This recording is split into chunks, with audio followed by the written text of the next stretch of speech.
नमस्ते doctor Bong, आप आ गए। आ गया? इतने दिनों से कहाँ चले गए थे? कुछ लोग आपका इंतजार कर रहे हैं। आपको इंतजार कराने के लिए माफी चाहता हूँ। कुछ मरीजों को देख रहा था मैं बाहर। डॉक्टर साहब, मैं डोंग जिले से आया हूँ। आपके पिताजी ने मेरे दादा के पैर की बीमारी दूर की थी और 30 वर्षों तक उन्हें कोई दिक्कत नहीं हुई थी, और अब मेरे भी पैर में वैसी दिक्कत हो रही है, इसलिए मैं आपके पास आया हूँ। हाँ, सही कहा उसने, आपके लिए आए। घबराइए मत। हम एक एक करके काम करेंगे, ठीक है?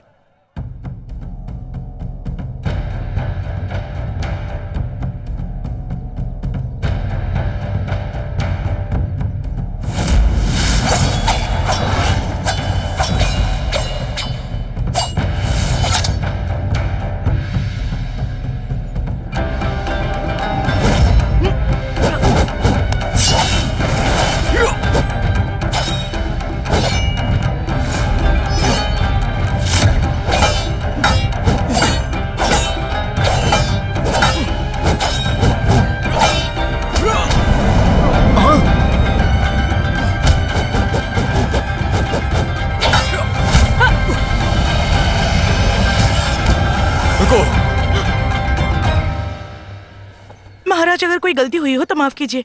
बढ़िया, तुमने तो कमाल कर दिया। महाराज, आपने मेरी 18 कलाएं आजमाई हैं। मुझे महल में पहरेदारी की नौकरी दीजिए। तुम्हारी मांगे पूरी हुई। तुम्हें हरम में नियुक्त किया जाता है, जो कि अच्छा पद है। शुक्रिया महाराज। महाराज, मेरे महाराज, कॉन्सर्ट बैंड पैर के दर्द से बहुत तकलीफ में है। वो आपसे मिलना चाहते हैं।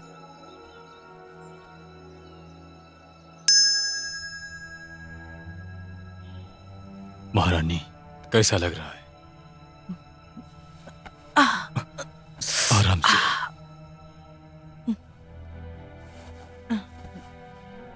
तुम हड्डी के डॉक्टर हो ना? इनकी बीमारी ठीक तो नहीं हुई?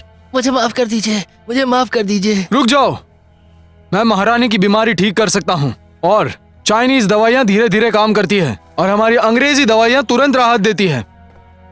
महाराज, अंग्रेजी दवाइयाँ बहुत अच्छी हैं। मैं इन्हें बॉडॉर्मिंग कहता हूँ। महाराज, अंग्रेजी दवाइयाँ सच में तुरंत राहत देगी। मेरी बात सुन। राजकुमार गुओ ने तुम्हारी दवाई खाई थी, उनका पैर ठीक हुआ, लेकिन उनका पेट दर्द करने लगा। तुम निकलो यहाँ से, जाओ जाओ, भागो, मेरी भागो, बात तो निकल सुनो। जाओ। कमिश्नर ली, मेरी बात सुनो, मैं सच में। तुमसे परेशान हो गया हूँ। मुझे इसके लिए माफी दे दीजिए। शाही महल के औषधि दस्तावेजों के अनुसार महाराज सुनजी के समय वांग रकिंग नाम का एक वैद्य हुआ करता था। ऐसी बीमारियों में उसकी बांस की बोतल वाला तरीका बहुत ही ज्यादा उपयोगी था। अगर उस तरीके से महारानी का इलाज हो तो उनकी बीमारी ठीक हो जाएगी। उस आदमी को महल से निकाला गया था, लेकिन उसने तरीका किसी को नहीं सिखाया। किसी को तो सिखाया ही होगा। मेरा आदेश है, इश्तिहार चिपका दो, उनके शिष्य को ढूंढकर यहाँ लेकर आओ।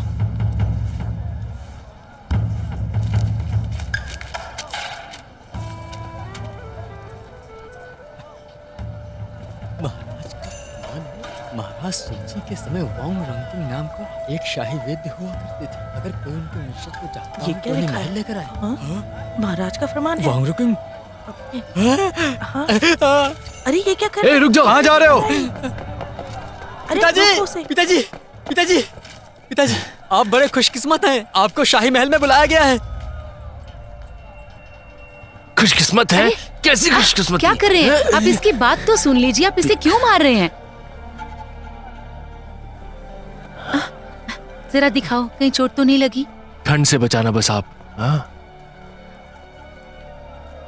तुम दोनों अपना सामान बांध लो और दवाइयां भी ले लो। यहाँ से निकलना है हमें। आप इतने डरे हुए क्यों हैं? क्या बात है? सवाल मत करो, चलो यहाँ से। मुबारक हो वैद्यवैंग, मुबारक वैद्यवैंग। आप ही को ढूंढ रहा था मैं। खुशकिस्मती आपके साथ है। महाराज ने आपको महल में याद किया है। कोई बात है क्या? चुप हो जाओ। माफ कीजिएगा, मैं आपका और महाराज का शुक्रगुजार हूँ। अरे छोड़ो, चलो तुम हमारे साथ। ये लीजिए मेरी तरफ से चाय पानी के लिए। ले लीजिए आप लोग, कुछ खा पी लीजिएगा। आप बहुत अच्छे इंसान है वैद्यवैंग। ऐसा करो, तुम लोग अपना सामान बांध लो। हमें राजधानी के लिए अभी के अभी निकलना होगा। देखो, सरकार हमारा बहुत ख्याल रखती है, इसलिए जाने से पहले मैं आप दोनों को कुछ खाने पीने के लिए बुलाना चाहता हूँ। चुंगजिंग रेस्टोरेंट चलेगा ना? हाँ हाँ हाँ बिल्कुल सही। आप इन दोनों को ले जाकर इनकी खातिरदारी करिए। आइए ना चलो। जाओ। हाँ मैं आ रहा हूँ। चलो सामान बांधे। गर्मा गर्म टोस्ट आ रहा है। मुझे दो, ठीक है।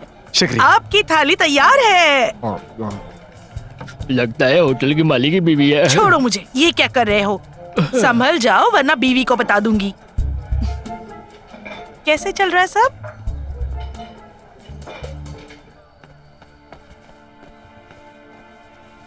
माँ बताओ ना, पापा क्या कर रहे हैं वहाँ?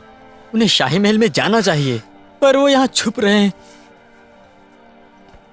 कुछ मत बोलो, सामान बांधो बस। मैं सच कह रहा हूँ, यहाँ बैठकर आपके साथ मुझे बहुत ही ज्यादा मजा आ रहा है। सच कह रहा हूँ मैं। आप शुक्रिया। बहुत अच्छे हैं। पीते हैं। जल्दी पी लो। चलिए चलिए पी लीजिए पी लीजिए। ऐसा करो, चिंता मत करना।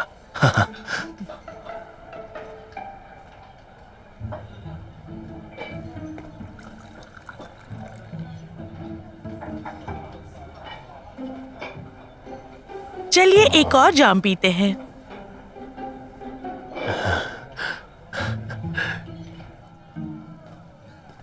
क्या लिखा है वहाँ पे? जरा पढ़ो तो। देखो तो क्या हो रहा है वहाँ, जरा देखो। अरे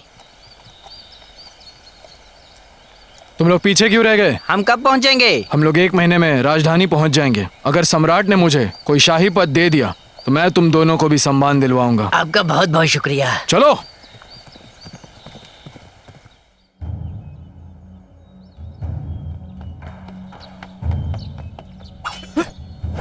महाराज, बहुत बुरी खबर है महाराज। शैंडोंग में हालत बिगड़ गई है। किंगशुई विद्रोही गुआन जिला, यंगू जिला और डोंगचेंगफू जिले में विद्रोह करते हुए लिंकन तक पहुंच गए हैं।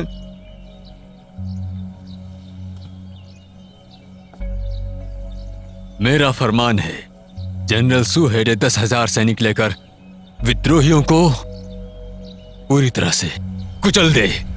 हमें बचाओ, ऐसा मत करो। चलो। हमारा घर। जल्दी। अरे क्या कर रहे यहाँ हो? से हमें चलो। जाने दो, हमें छोड़ दो। अरे चलो यहाँ से। बचाओ, बचाओ। पिताजी, घर मत करो। क्या हुआ? बचाओ। क्यों भाग रहे हो? ये जगह छोड़ दीजिए। रुक जाओ। सैनिक आ रहे हैं। पागल हो गए हो क्या? पिताजी, उनके रास्ते में जो भी आएगा मार देंगे। हाँ ठीक है, मैं चलो, देखता चलो। हूँ। मेरी बात सुनो तुम। हम लोग वैद्य हैं, हम इन सब लड़ाई झगड़े में नहीं पड़ सकते हैं। सब ठीक रहेगा। मैं देखता हूँ, तुम चलो अंदर आओ। चलो चलो।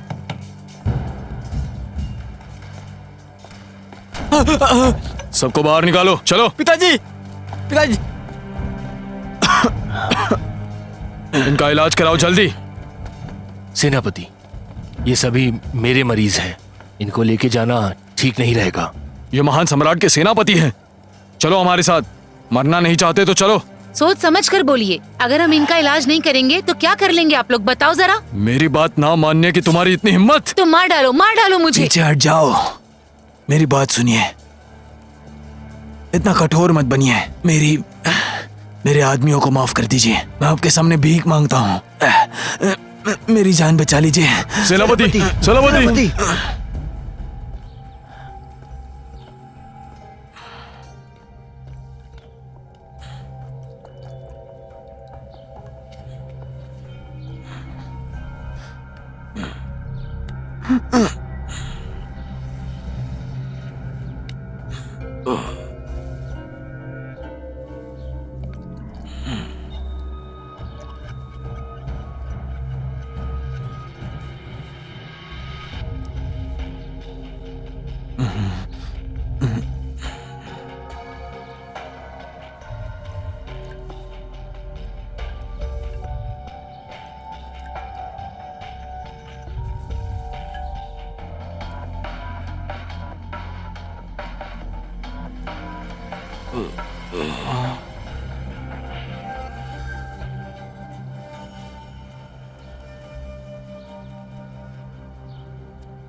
अगर कुछ कहना है तो कहो, नहीं तो अदालत से चले जाओ।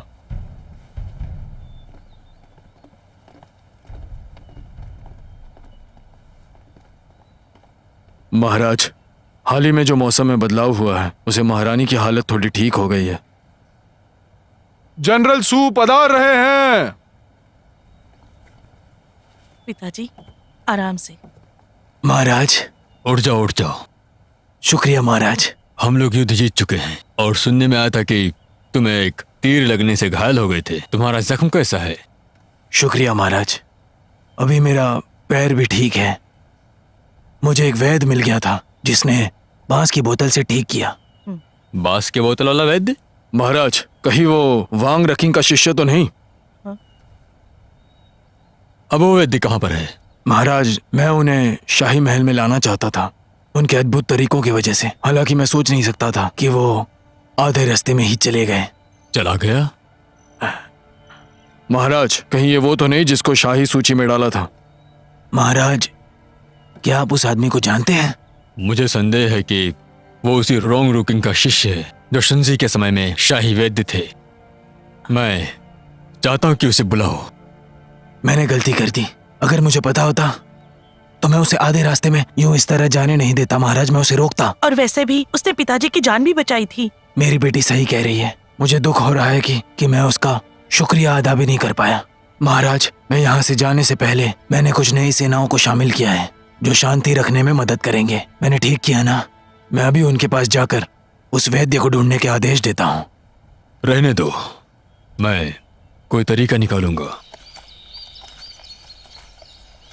पिताजी, मेरी समझ में नहीं आ रहा है आखिर आप सोच क्या रहे हैं? हमें फिर से क्यों भागना पड़ा? हम राजधानी के जनरल के साथ क्यों नहीं गए? हो सकता था आपको शाही वैद्य बना दिया जाता। बकवास मत करो। तुम्हारे परदादा जी भी शाही वैद्य थे और उनको वहाँ मारने की साजिश हो चुकी थी। जब हम मृत्युशैया पे थे तो उन्होंने कसम दिलाई कि वैंग परिवार का कोई भी सदस्य उस राजमहल में कभी काम नहीं करेगा। समझ में आ रहा है? अपने बेटे से प्यार से बात नहीं कर सकते? ओ होंग जियांग, हाँ जल्दी चलो। ठीक है।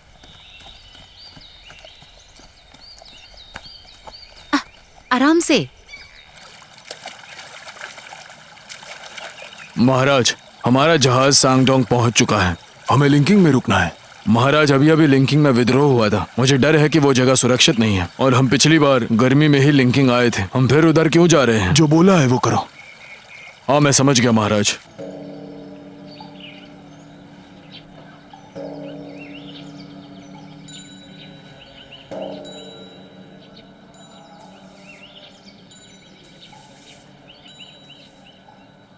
पिताजी, हमें इस छोटे से मंदिर में छुप कर रहना पड़ रहा है।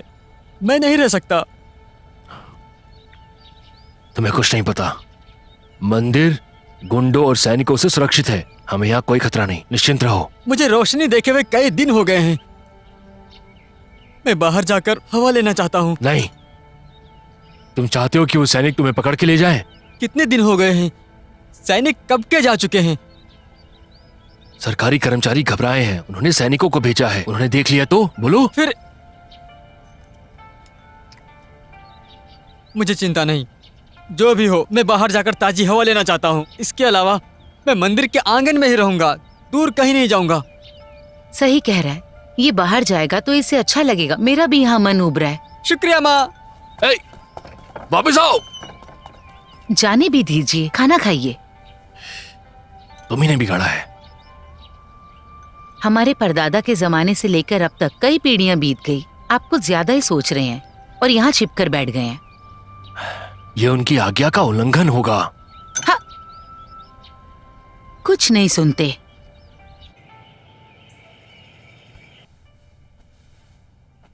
चिंता मत कीजिए महारानी। मेरे दादाजी ही महाराज शुनजई के शासनकाल में शाही वैद्य हुआ करते थे जो बांस के बोतल से पुराना दर्द मिटा देते थे। मैं दावा करता हूँ आप 2 दिन में ठीक हो जाएंगे। क्या सच कह रहे हो? अगर ऐसा हुआ तो तुम्हें शाही वैद्य बना दूंगी। शुक्रिया महारानी। वो मैं था जिसने महाराज डोवैगर को ये बताया कि वो वैंग से आपका इलाज करवाए।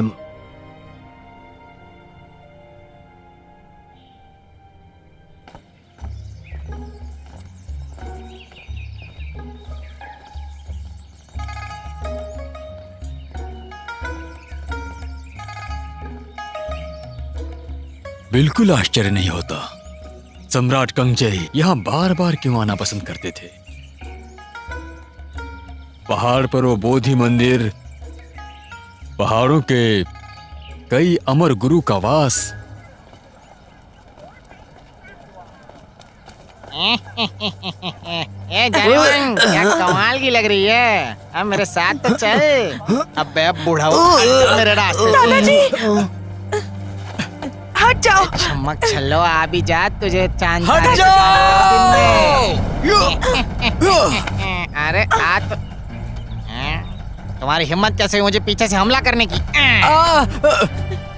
उठिए दादाजी।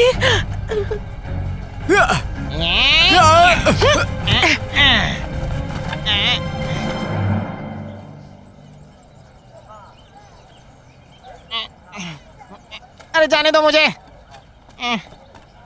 दादाजी आप ठीक तो हैं? हमें बचाने के लिए शुक्रिया। तुम बड़े अच्छे बेटे हो। तुमने उस बूढ़े आदमी की और उस बेटे की जान बचाई। नायक तो तुम हुए। बेटा, दादाजी को लेकर घर जाओ। सेवक, जी। मैं जानता हूँ तुम्हें भी और तुम्हारे परिवार को बांस के बोतल से इलाज करते हो ना। मैं तुम्हें छोड़ूंगा नहीं, छोड़ूंगा नहीं।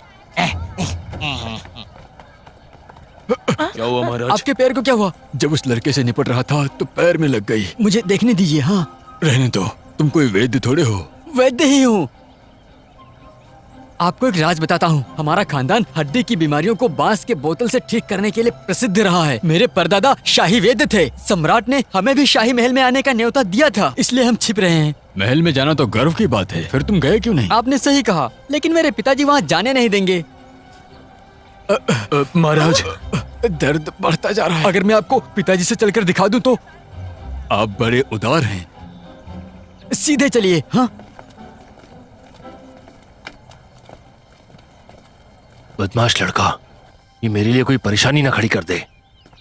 आप ऐसा क्यों सोच रहे हैं? कुछ नहीं होगा। माँ, पिताजी। लो, आ गया वो।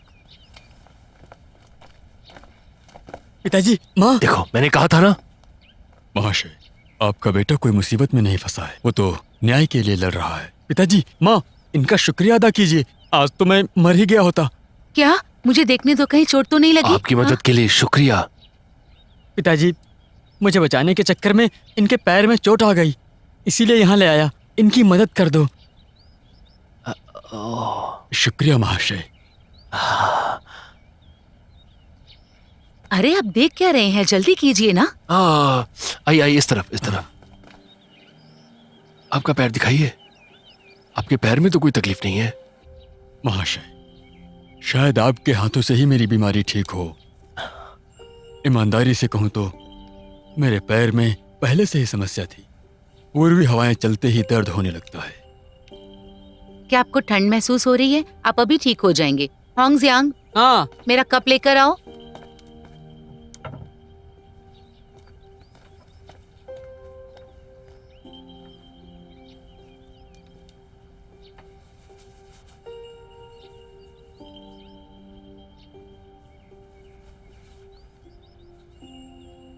महाशय, ऐसा लगता है कि आप यहाँ के निवासी नहीं हैं। आपने सही पहचाना। मैं राजधानी का एक व्यापारी हूँ। आप राजधानी से हैं? जी, मैं नदी के रास्ते अक्सर सुजोहू और हंगझोऊ जाते रहता हूँ और कभी कभार यहाँ आराम के लिए रुक जाता हूँ। समझ में आ गया।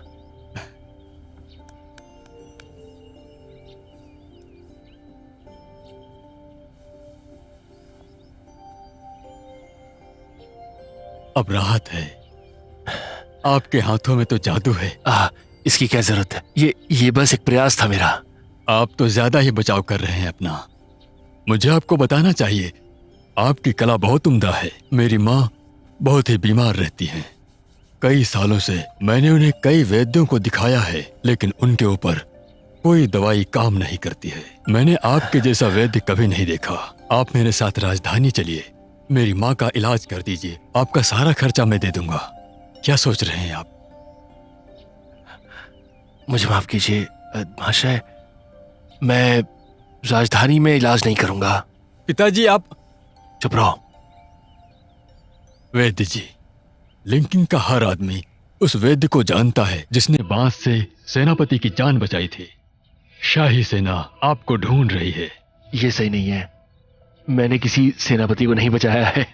सरकार ने चारों दिशाओं के दरवाजे पर जासूस तैनात कर दिए हैं। हो सकता है वो जल्द ही यहाँ भी पहुंच जाएं। अगर आप पकड़े गए तो शाही फरमान नहीं मानने के जुर्म में आपको सजा दी जाएगी। क्या आपको सजा दी जाएगी? अरे तुम चिंता क्यों करती हो, वो हमें नहीं ढूंढ रहे हैं। वैद्य जी, आपने सही कहा। अगर आपको ढूंढा नहीं जा रहा तो आप इतना परेशान मत होइए। फिर भी सरकार चुप नहीं बैठेगी। जब तक वैद्य को ढूंढ नहीं लेती तब तक दरवाजे पर कड़ी पहरेदारी है। अगर वो आप हैं फिर तो शामत है। सही है, ये सही बोल रहे हैं। हमें मौके का फायदा उठाना चाहिए और इनके साथ चलना चाहिए। हमारे बेटे की जान बचाई तो इनके लिए कुछ तो करना चाहिए, और ये हमें जासूसों से भी बचा सकते हैं।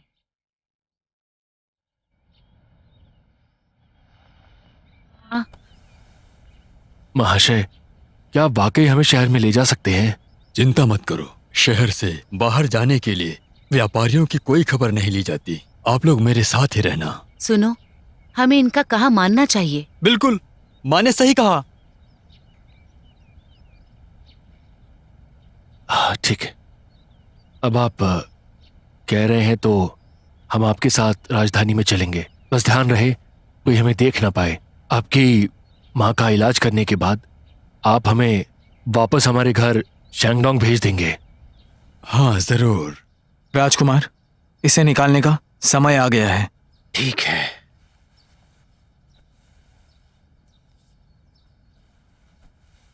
ये सारा गंदा खून है। कई दिन हो गए, न दर्द ठीक हुआ और न आराम मिल रहा है। महाराज, आप इस बीमारी से कई सालों से जूझ रहे हैं। लेकिन जिधर लकड़ी लगी थी वहां दर्द और खुजली महसूस हो रही है। मतलब आपकी बीमारी ठीक हो रही है महाराज, चिंता की कोई बात नहीं है। मैं इस पैर के दर्द से बहुत परेशान हूँ, मगर कोई ऐसा वैद्य नहीं मिला जो इसे ठीक कर देगा। लगातार काम करने का ये परिणाम है महाराज, और बढ़ती उम्र के वजह से भी। महाराज, इलाज की हमारी ये खानदानी परंपरा इसी बीमारी को ठीक करने के लिए प्रसिद्ध है। चिंता मत कीजिए, मुझे पूरा यकीन है आप जल्दी ठीक हो जाएंगे। बहुत बढ़िया, तुम्हें इनाम मिलेगा। शुक्रिया महाराज।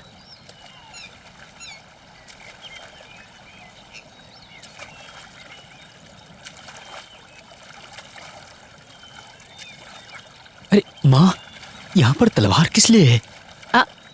मैं बताती हूँ। वो राजधानी में सम्राट और बड़े अधिकारियों के अलावा और भी अमीर लोग रहते हैं। जो हमारी नाव चला रहा है वो भी अमीर होगा।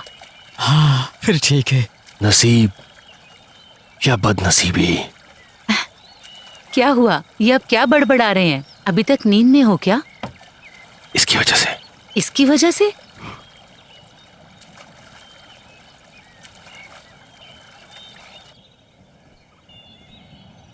महाराज की जय हो, महाराज की जय हो, महाराज की जय हो। मारे गए, ये तो यहाँ का राजा है। हाँ। उठ जाओ। धन्यवाद महाराज। मंत्रियों, मैं अपनी दक्षिणी दौरे से वोंग रंकिंग के वंशज एक वैद्य को लेकर आया हूँ। ये हुआ। हाँ वैद्य वैंग को यहाँ पर लाकर सबसे परिचय करो। जी। वैद्य वैंग, आपको महाराज बुला रहे हैं। हाँ चलो। आपको तहे दिल से प्रणाम महाराज। महाराज, कुछ ही दिन पहले वोंग रुकिन का वंशज हमारी सैनिकों के साथ महल में आया था और उसने महारानी का इलाज भी किया था, और साथ ही कुछ दिन पहले इसने मेरे चोटिल पैर का भी इलाज किया था। तो फिर उसका एक और वंशज यहाँ कैसे आ सकता है? क्या चल रहा है? महाराज, मैं आपसे तहे दिल से माफी चाहता हूँ। आप जो सोच रहे हैं मैं उस शाही वैद्य का वंशज नहीं हूँ। कृपया करके मुझे शैंगडोंग वापस जाने दें। अगर तुम उनके वंशज नहीं हो फिर तुम्हारे बेटे ने क्यों कहा?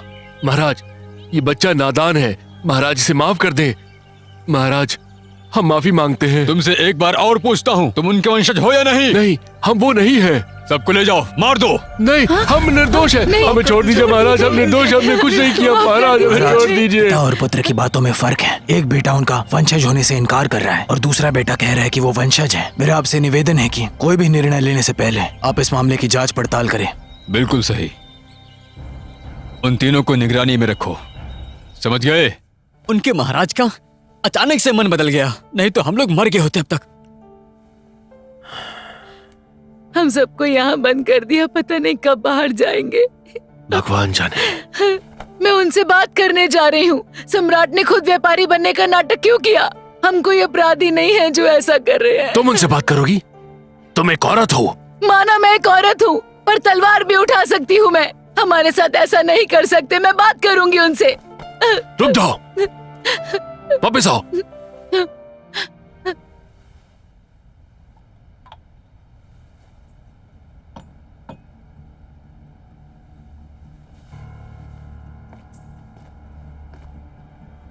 वैद्य वैंग, अब आप ही इस महल के शाही वैद्य हैं। महल में आते ही राजकुमार ने आपको सम्मानित किया। मुझे पैसे या पुरस्कार से कोई मतलब नहीं है। मुझे तो बस इससे मतलब है कि मैं महल में शाही वैद्य बन जाऊं। मैंने महाराज से बात की और तुम्हारी कला के बारे में उन्हें बताया। ये भी कहा कि तुम्हें राज दरबारी वैद्य बनाए। वैंग जिमैंग को मरवाने की कोशिश भी की। मेरे बारे में उनसे बात करने के लिए मैं आपका तहे दिल से शुक्रिया अदा करता हूँ।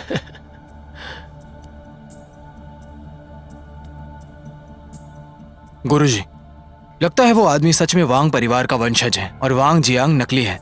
उस असली को रखने से अच्छा इस नकली को रखा जाए। तो गुरुजी, आपका मतलब? ऐसे अयोग्य लोगों से हमें कोई खतरा नहीं होगा।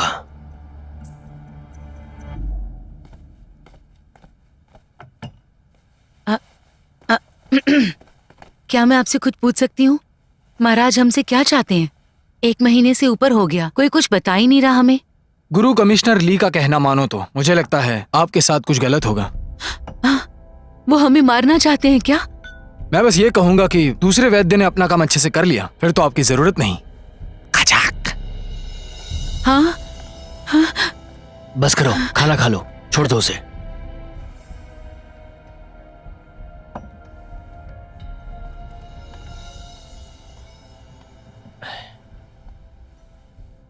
बेटा, ये सब रहने दो, मुझे तुमसे कुछ बात करनी है। क्या बात है पिताजी? हमारे पैतृक कानून के हिसाब से जो आखिरी 4 जड़ी बूटियां हैं, ये हमारे परिवार की गुप्त है और इनको बस मैं जब मरने जाऊंगा तभी तुमको दे सकता हूं। लेकिन अभी का जो वक्त है उसमें हम जिएंगे या मरेंगे पता नहीं। वो मुझे मारना चाहते हैं तो मुझे उन्हें मार लेने दो। आज ही मैं अपनी गुप्त जड़ी बूटियों का रहस्य तुम्हें बता देता हूं। ये 4 जड़ी बूटियां बाकी जड़ी बूटियों की ताकत को बढ़ा देती हैं। बाकी जड़ी बूटियां इनके बिना कुछ भी नहीं, लेकिन तुम इनके रहस्य को कहीं लिख नहीं सकते हो। इसे अपने दिमाग में रखना होगा। पिताजी पिताजी पिताजी, वो मुझे कभी भी मार सकते हैं। नहीं बेटा, अब वो वक्त बहुत दूर निकल चुका है। यह हमारी पैतृक विरासत के बारे में है, हमारे परिवार के बारे में। इन 4 जड़ी बूटियों का रहस्य जानने के लिए तुम वैंग परिवार के इकलौते वारिस हो। यही पैतृक कानून है। पिताजी।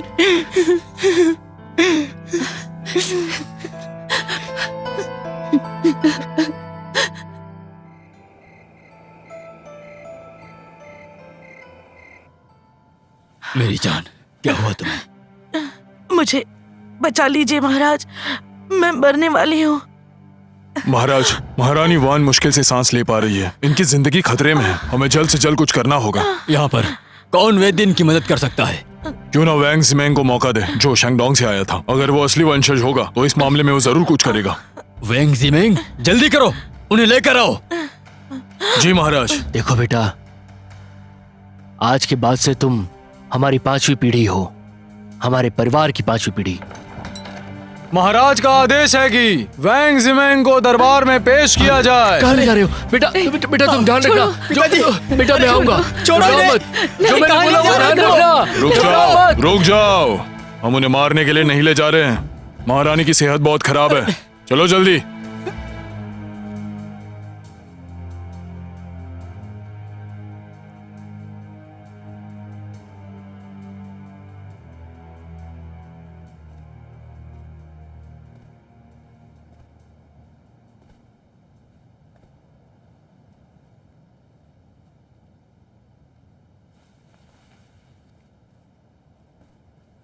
महाराज, महारानी को एक्जिमा की परेशानी है जो गलत दवाइयों की वजह से हुई तो है। इलाज करो। जी, देखिए उस सुई को उस जगह पर जाके चुभाइए। जी। यहाँ आओ, इसको घोल करके महारानी के लिए बना के ले आओ। महाराज, मुझे आपसे एक दरख्वास्त करनी थी। पहले उनकी जान बचाओ। घबराइए मत महाराज, इससे महारानी के इलाज में दिक्कत नहीं आएगी। बताओ। अगर मैंने महारानी को बचा लिया तो मैं आपसे पुरस्कार नहीं मांगूंगा। बस महाराज वादा कीजिए कि आप मेरे परिवार को उनके घर वापस जाने देंगे। पहले इन्हें ठीक तो होने दो।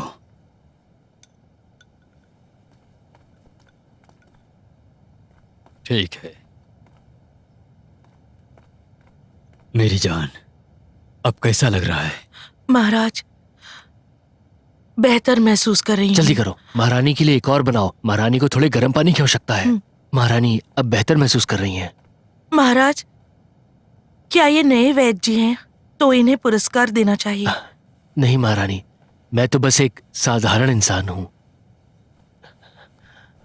महाराज, महारानी अब ठीक हो चुकी हैं। अब आपको हमें जाने देना चाहिए। महाराज, हम उन्हें जाने नहीं दे सकते। इन्हें यहीं रखिए। तुम कहाँ जाना चाहते हो? महाराज, आपने मुझसे वादा किया था। एक सम्राट होने के नाते मैं यही चाहूंगा कि तुम यहीं रहो। महाराज, महाराज चाहते हैं कि तुम महारानी और राजकुमार गुओ का लगातार इलाज करते रहो ताकि हमें पता चले कि तुम असली हो या नकली। अगर उनकी बीमारी ठीक हो गई तो तुम असली हो। मैं यही कहना चाहता था। जब ये लोग ठीक हो जाएंगे तभी हम लोग तय करेंगे क्या करना है।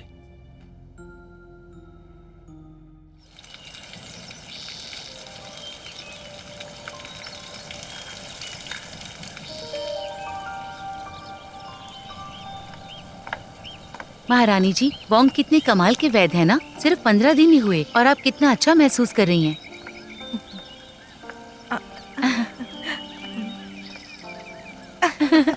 अरे ध्यान से।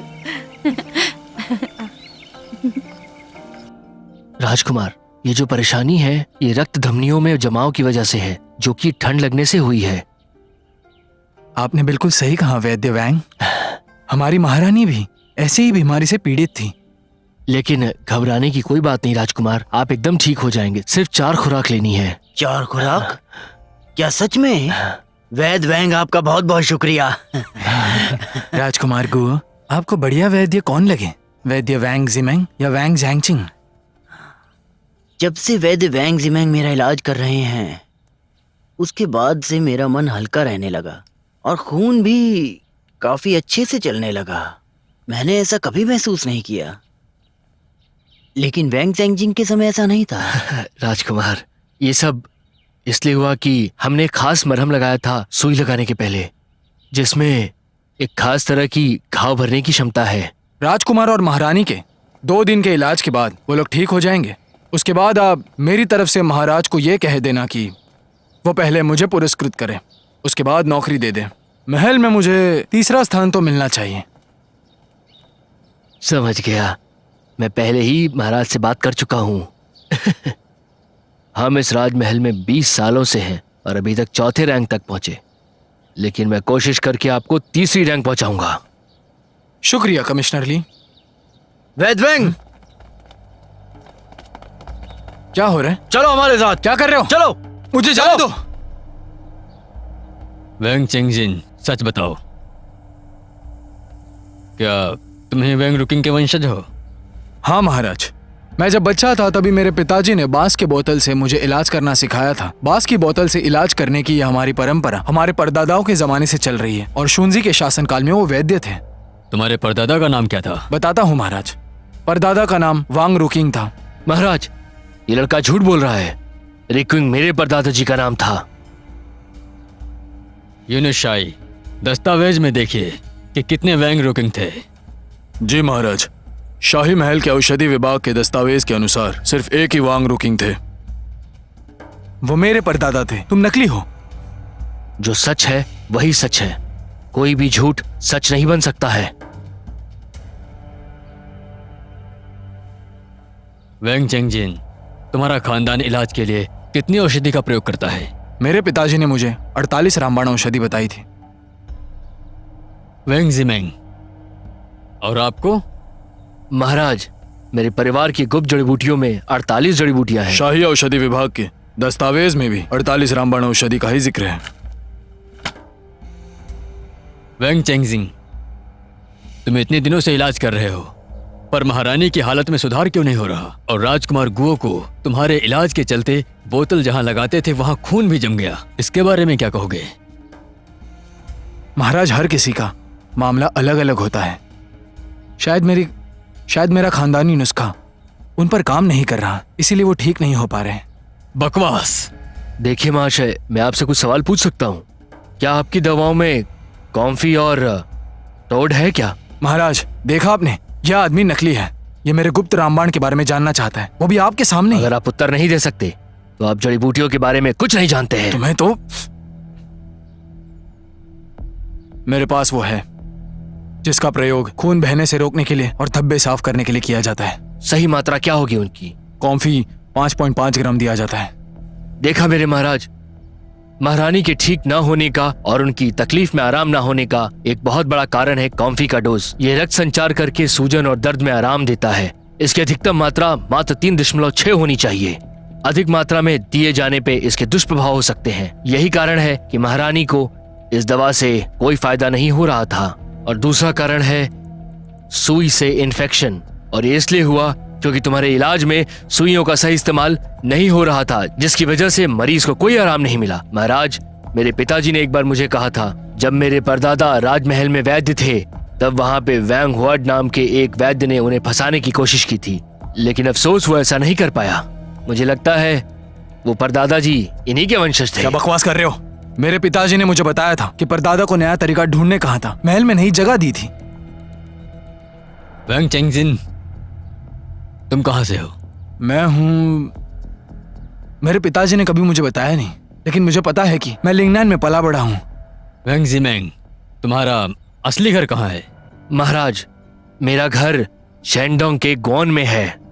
महाराज, शाही विभाग के दस्तावेज के अनुसार वांग रुकिंग गुआन जिले के शैंगडोंग से थे। उस समय जिस आदमी ने वांग रुकिंग की गुप्त औषधि जानने की कोशिश की थी उसका नाम वैंग हुएट था, और महाराज ने उसे लिंगनान भेज दिया। वैंग जिमेंग, तुम लिंकिंग में लोगों का इलाज क्यों करते हो? वो इसलिए महाराज, क्योंकि मेरा बेटा नासमझी में शाही पत्र को ले आया था। फिर मेरे पास कोई दूसरा चारा नहीं था, मुझे निकलना ही पड़ा। तुम लिंकिंग क्यों भाग गए? हमारे पैतृक कानून के हिसाब से वैंग परिवार के किसी भी सदस्य को राजमहल में आना मना है। मुझे माफ कर दीजिए महाराज। महाराज, मेरे पिताजी ने कहा था कि मेरे परदादा का नाम वांग रुकिंग था, ना कि वांग हुएट। भले ही मेरा परिवार लिंगनान में रहता है, इसका मतलब ये नहीं कि हम लिंगनान के ही हैं। आप मुझे नकली नहीं कह सकते महाराज, ये गलत है। महाराज, शाही महल के औषधि विभाग के दस्तावेज के अनुसार महाराज शुंजी ने वांग रुकिंग को याद के रूप में सोने की सुई दी थी, और वो सुई शाही वैद्य के अलावा किसी और के पास बिल्कुल नहीं थी। वैंग चेंगजिंग, क्या तुम्हारे पास वो सुई है? नहीं महाराज, मैंने पिताजी से ऐसा कुछ भी नहीं सुना। वैंग जिमेंग, क्या आपके पास वो है? जी मेरे महाराज, आज की तारीख में बस एक ही सुई बची है। ये मेरी पैतृक विरासत है, इसीलिए मैंने इसे संभाल कर रखा हुआ है। मुझे लगा आवश्यकता होगी, इसीलिए मैंने आज सुबह ही इसे अपने पास रख लिया था।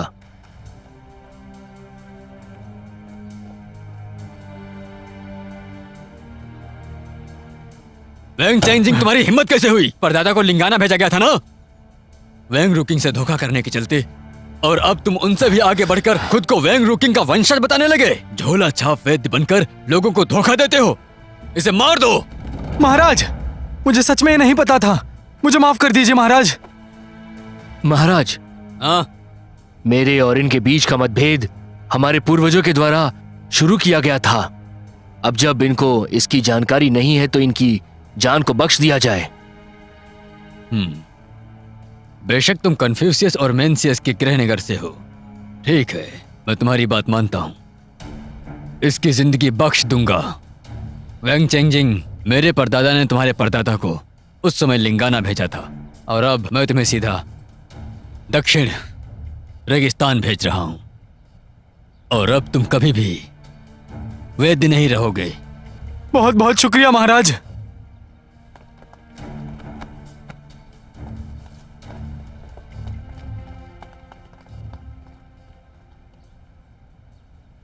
वैंग जिमेंग, तुम्हारा पुरस्कार।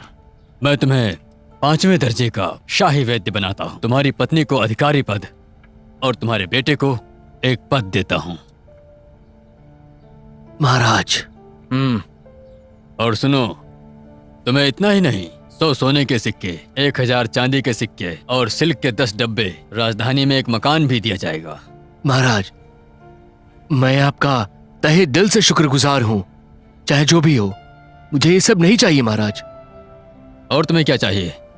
मैं वो भी तुम्हें दूंगा। महाराज, मैं सच कह रहा हूं, मुझे ये सब नहीं चाहिए। मैं बस ये चाहता हूं कि आप हम लोगों को हमारे घर वापस जाने दें।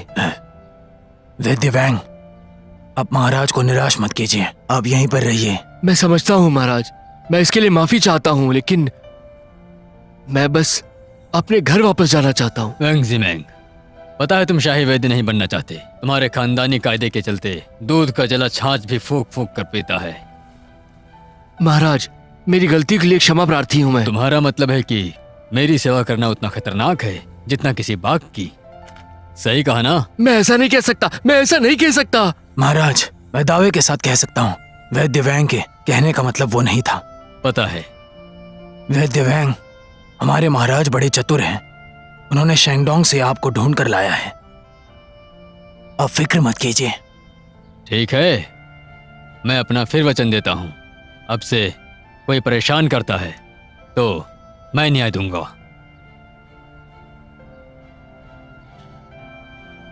इस दया के लिए आपका शुक्रिया। मेरे प्यारे सहायक, आपके कायदे का पालन करने की इच्छा देखते हुए, आपका दयालु दिल देखते हुए, आज से आपका नाम बदलकर वैंग झाओ होता है। शुक्रिया महाराज, शुक्रिया, बहुत बहुत शुक्रिया आपका। ये लीजिए, थोड़ी सी शराब पी लीजिए। आपने मेरी जान बचाई, उसका शुक्रिया अदा करने के लिए, और दूसरी बात, शाही वैद्य बनने के लिए आपको बधाई देने के लिए भी। मेहमान नवाजी के लिए शुक्रिया। वैसे आपकी जान बचाना एक वैद्य का कर्तव्य था। अरे छोड़ो भी, आप बहुत दयालु हैं। मैं आपको दिल से सम्मान देता हूँ। चलिए पीते हैं। ये भी लीजिए। मुझे लगता है कि आपकी और मेरी जोड़ी बहुत खूब जमेगी। तो चलिए, आज से हम लोग भाई भाई। आप क्या कहते हैं? मुझे अगाध प्रसन्नता होगी इससे, लेकिन आप में और मुझ में बहुत अंतर है। मैं और कुछ नहीं सुन सकता। तो आज से मेरी बेटी और आपका बेटा दोनों भाई बहन, क्या कहते हैं? तो चलो बड़े भाई, इस दोस्ती के नाम पर एक जाम हो जाए। महाराज, भाई साहब, भाई साहब। अरे पियो पियो। ये लीजिए, खाना खाइए। अब कुछ खा भी लो। शुक्रिया, बहुत बहुत शुक्रिया। बैठ जाइए श्रीमती जी। हमारे पूर्वजों का शुक्रिया कि आपसे मिलना नसीब हुआ। अब ऐसी बात मत कीजिए। आज से हम लोग एक बहुत बड़े परिवार की तरह हैं। बिल्कुल, अब हम एक परिवार हैं। हाँ, लीजिए लीजिए। हंसियांग, बहन को कुछ खिलाओ।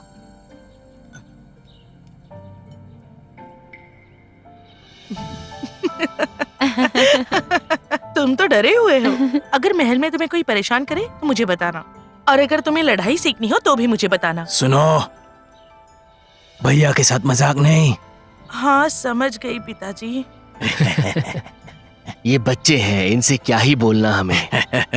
सही कहा। पहले आप भाई साहब। कमिश्नर ली,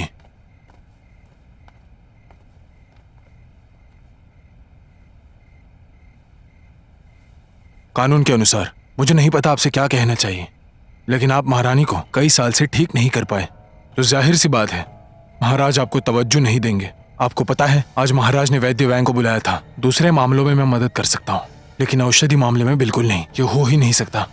ये जगह दूसरे जगहों की तरह बिल्कुल नहीं है। अगर आप अच्छा काम करते हैं तो ही यहाँ रह सकते हैं। वैंग जिमैंग कहीं और का वैद्य महल में आकर शाही वैद्य बन गया और महाराज की उस पर कृपा भी है। उसका बड़ा हथियार है गुप्त रामबाण औषधि। और आप तो हल्की फुल्की बीमारी भी ठीक नहीं कर पाते, तो मैं आपकी कैसे मदद करूं? आप इस महलों में कई वर्षों से हैं, अभी तक आपने बिल्कुल तरक्की नहीं की। अगर ऐसा ही चलता रहा तो आपका कुछ नहीं होगा। आप सही कह रहे हैं।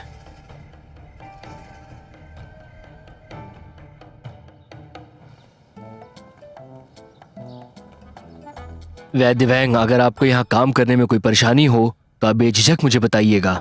इस मेहरबानी के लिए शुक्रिया। सबसे पहले मैं आपको यहाँ के कायदे और कानून बता देता हूँ, ठीक है ना? जी जरूर, मैं सारी बातें सुन रहा हूँ। कोर्ट शाही वैद्य को लेके बहुत सख्त है। पहला, शाही वैद्य के पास शाही सलाहकार होने चाहिए। जब वो राजा, रानी या उनके परिवार का इलाज करेंगे तो दवाओं के बारे में मंत्री या सलाहकारों को बताना पड़ेगा और उन दवाओं का प्रयोग पहले उनके ऊपर किया जाएगा। और दूसरा, सारी जड़ी बूटियां शाही खजाने के शाही दवाखाने से ही ली जाएगी और ये सब कुछ मेरी निगरानी में होगा। देखिए, मैं शाही कानून का अपमान नहीं करना चाहता, लेकिन मेरे परिवार की गुप्त जड़ी बूटियां हैं, तो क्या इसमें मुझे अपवाद नहीं मिल सकता है? वैद्य वैंग, मेरा सर कलम कर दिया जाएगा अगर मैंने ऐसा करने का सोच भी लिया। लेकिन वैद्य वैंग, महाराज को अचानक पैरों में दर्द होने लगा है, उन्होंने आपको बुलाया है। जी हाँ।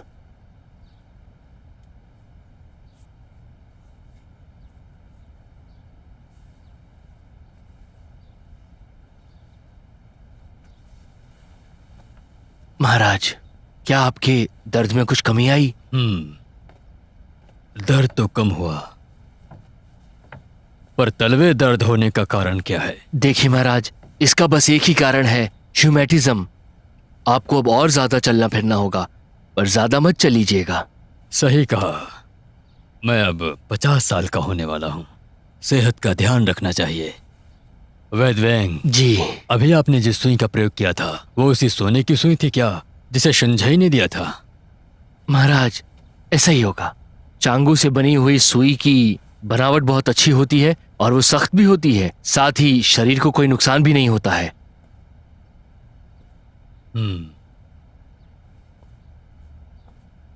ऐसी सुई को यूं ही मत प्रयोग करो, याद के तौर पर रख लो उसे। मैं आपको सोने से बनी हुई ऐसी 10 सुइयां और दूंगा जिनका आप इस्तेमाल करना। शुक्रिया महाराज। इसके अलावा सोने का एक कमरबंद आपकी पत्नी के लिए और बाला बेटे को, और सफेद नील रंग की एक तश्तरी दी जाएगी। शुक्रिया महाराज। महाराज, क्या हम एक और मदद मांग सकते हैं? महाराज का आदेश है कि वैंग झो अपने औषधि जहां से मन करे वहां से खरीद सकते हैं। ये बात सभी लोग अपने ध्यान में रखें। अपना ख्याल रखिए।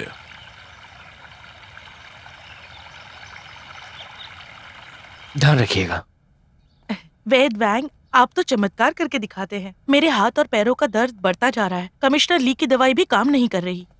पर इसे आराम ही नहीं आ रहा था। सही कह रही है ये।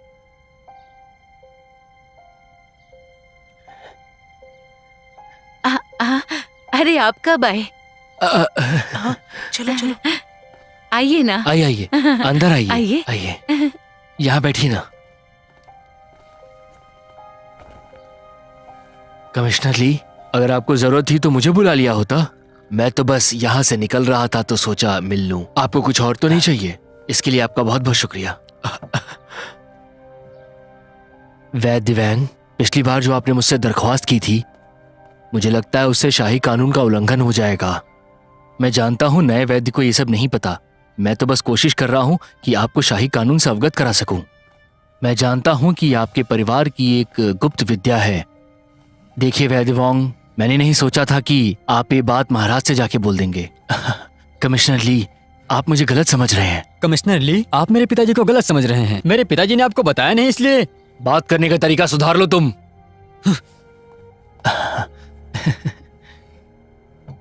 वेद वैंग हाँ बोलिए, क्या हुआ? राजकुमारी गेहुआ के पैर में मोच आ गई है, आप जल्दी चलिए।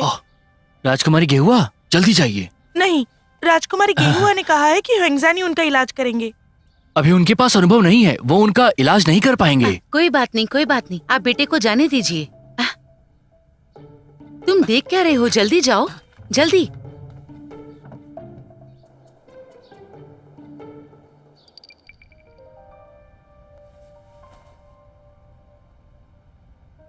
राजकुमारी गेहुआ, अपने पैर बाहर निकालिए।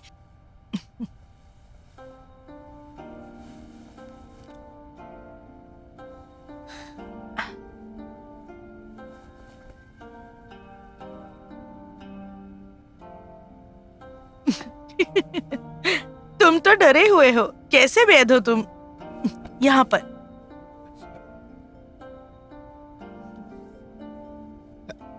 दर्द हो रहा है? नहीं, यहाँ पर आराम से, वहाँ दर्द हो रहा है।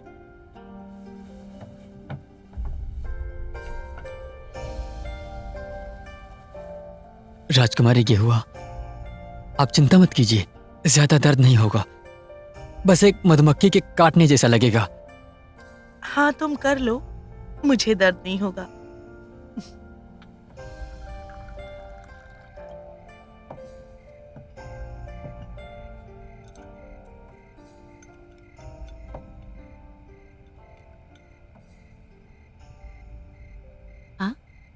अरे खाना खाओ, क्या सोच रहे हो? मैं कुछ नहीं सोच रहा हूँ माँ। बेटा, मैं तुम्हें बता रहा हूँ, आप लोगों के बीच में एक भाई बहन का रिश्ता है, इस बारे में कुछ गलत मत सोचना तुम। आप ऐसा क्यों बोल रहे हैं? कुछ अच्छा ही सोच रहा होगा, और हो सकता है ये गांव के लोगों को याद कर रहा हो। वो भी नहीं कर सकता क्या? क्या बकवास कर रही हो? पिताजी, मैंने तो केवल इलाज किया है बस, कोई कल्पना नहीं कर रहा। मेरी बात सुनो, हम इस समय राजमहल में हैं, यहाँ पे बहुत सारे लोगों की नजरें रहती हैं। हाँ, तुम्हारे पिताजी सही कह रहे हैं। पता नहीं क्यों मुझे इन लोगों से कुछ डर सा लगता रहता है, जरा संभल कर रहना। फिर तुमने बोला, मैंने कितनी बार कहा है, यहाँ पे लोगों के पीठ पीछे बात नहीं करनी है हमें। मैं आपकी तरह नहीं हूँ, आपको तो सब अच्छे लगते हैं। कितने लोगों का इलाज किया आपने और किसी से पैसे भी नहीं लिए। वो लोग गरीब और दुखियारे थे। ये तो पुरानी प्रथा चली आ रही है कि गरीबों का इलाज मुफ्त में करना चाहिए। सही कहा। कमिश्नर ली, महाराज के साथ शिकार करते समय राजकुमारी के पैर में कांटे चुभ गए हैं। वो जल्दी ही महल में लौट आई है। उनके पैर में तकलीफ होने की वजह से महारानी का इलाज करने के लिए वैद्य वैंग को महारानी ने बुलाया है। आप निश्चिंत रहिए महाशय, मैं वैद्य वैंग से बात करूंगा कि वो राजकुमारी को जाके देखें। मैं निकलता हूँ।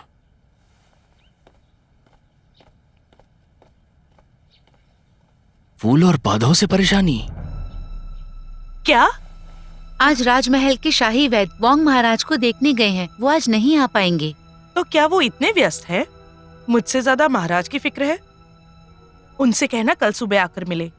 पिताजी, यूनिशी बोले हैं कि हम महल के औषधालय से कोई भी किताब पढ़ सकते हैं। ये तो बहुत अच्छी बात है। हाँ। तुम्हें बहुत मेहनत से पढ़ना होगा अगर तुम्हें शाही वैद्य बनना है तो।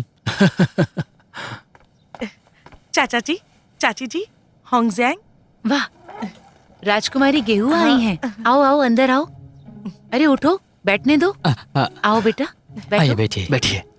राजकुमारी गेहुआ, चाचा जी, मौसम ठंडा होने की वजह से मेरी माँ की कमर में दर्द हो रहा है, इसलिए मैं यहाँ होंगजैंग को लेने आई हूँ। ऐसा है तो मैं चल के देखता हूँ उन्हें।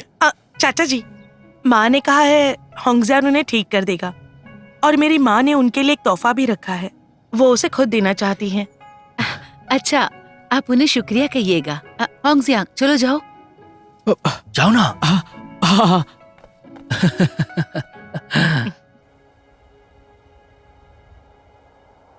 अरे सुनो, जाकर वैद्य वोंग से कहो कि आकर महारानी को देखे, उनके पैर में दर्द हो रहा है। कमिश्नर शहर से बाहर गए हैं। मैं अभी अभी वैद्य वैंग के यहाँ से आया हूँ। दरवाजा बंद था, वो आज यहाँ पर नहीं आए हैं। अगर भरोसा नहीं है तो खुद जाकर देखो। जाकर उन्हें ढूंढो, वरना राजकुमारी नाराज हो जाएंगी। महाराज के अलावा महल में कोई नहीं है जो वैद्य वैंग के पास जा सके।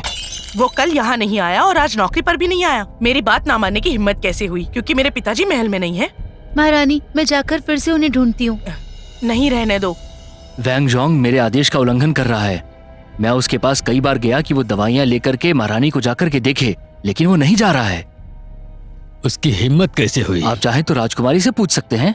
पिताजी, आपको तो ये भी नहीं पता, मैंने वांगजाओ को मुझे मिलने के लिए बुलाया था पर वो नहीं आया। उसे मेरी कद्र नहीं और वो बिना वजह नौकरी पर भी नहीं आया। उसे महल में रखने से क्या फायदा? इस जुर्म के लिए उसे सजा मिलनी चाहिए। वेंगजाओ को यहाँ भेजो। मेरा प्रणाम स्वीकार करें आप सभी लोग। आपने राजकुमारी का इलाज क्यों नहीं किया? मैं ऐसा नहीं कर सकता।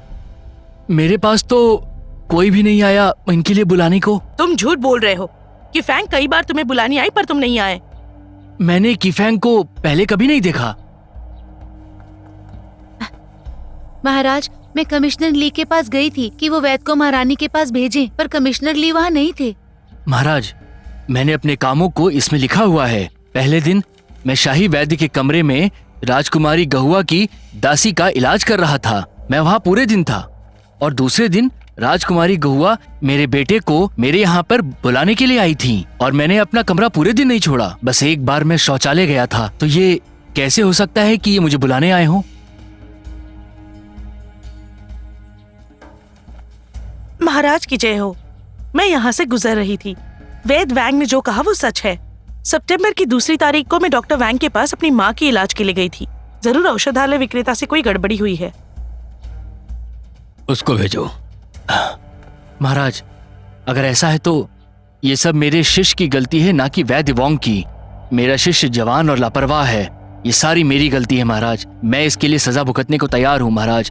आप जो सजा चाहे मुझे दे सकते हैं महाराज, किंतु मैं आपसे क्षमा मांगता हूँ, क्षमा मांगता हूँ। कमिश्नर लीन, लेडी ली के बारे में सोचते हुए और उस विक्रेता की गलती की वजह से मैं आपको जिम्मेदार नहीं ठहराऊंगी।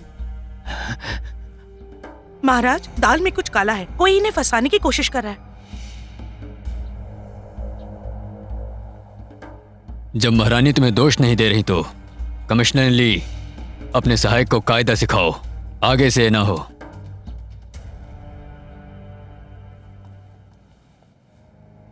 मामला सुलझाने के लिए शुक्रिया गुरुजी, वरना आज मुझे दरबार में सजा मिल जाती। हम इसे कम नहीं आंक सकते हैं।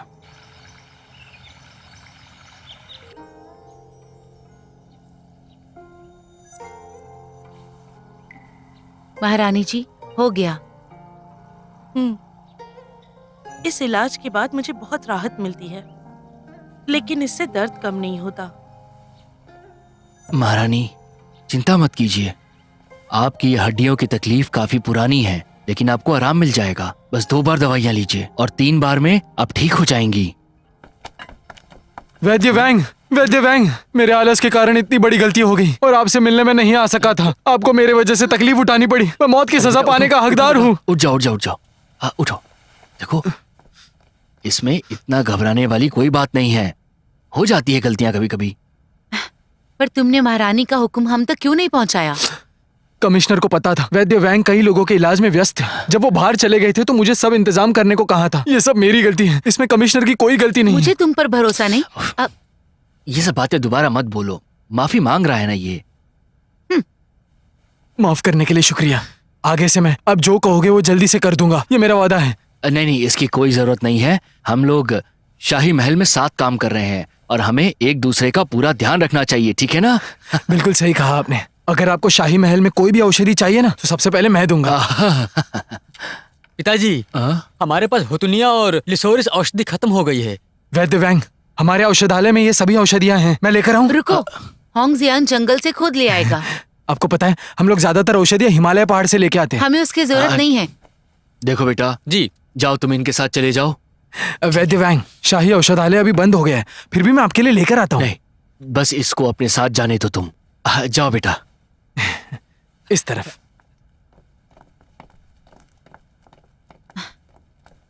मुझे इस लड़के पर भरोसा नहीं है। आपको कुछ गलत नहीं लग रहा? बच्चा खुद माफी मांगने आया था, इसमें गलत देखने वाली क्या बात है? मुझे लगता है उसमें इतनी हिम्मत नहीं है। जरूर इसके पीछे कोई और भी है। तुम कमिश्नर ली पे शक कर रही हो। उसने महाराज के सामने अपनी गलती को खुद ही माना है, तुमने देखा था ना। और वो अपनी गलतियों को सुधारने को भी तैयार है। और क्या करेगा वो? माफ कर दो ना आप। आपका दिल बहुत ही बड़ा है, सबको माफ कर देते हैं। औरतों को कुछ नहीं पता है। अरे माफी सबसे बड़ी चीज होती है। हम लोगों को अपना कद समझना होगा। हम अब कहीं और नहीं, राजमहल में काम करते हैं। थोड़ी सी दयालुता दिखा दी तो क्या हो जाएगा? उम्मीद करती हूँ कि सब अच्छा ही हो।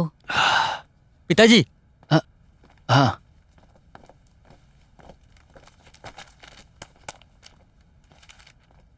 उस नौजवान ने कहा है ये हिमालय की जड़ी बूटी से लाख गुना बेहतर है। बिना खाते में लिखे हुए दिया। शाही दवा खाना तो हर दवाई का हिसाब रखता है, फिर उन्होंने ऐसा कैसे किया? उसने कहा है कि सारा पैसा वो खुद देगा। वो हमें हर जाने के रूप में इसे दिया है। अगर हमने इसे नहीं लिया तो वो समझेगा हमने उसे माफ नहीं किया।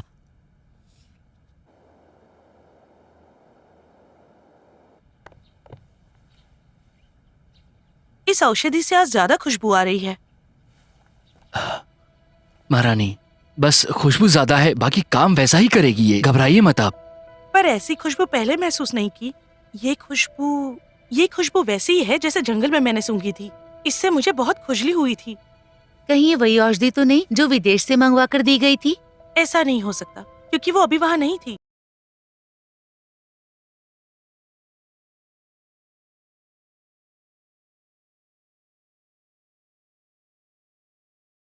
रानी, ये एक जड़ी बूटी की तरह महक रही है। इसकी खुशबू वैसी ही है जैसी होनी चाहिए।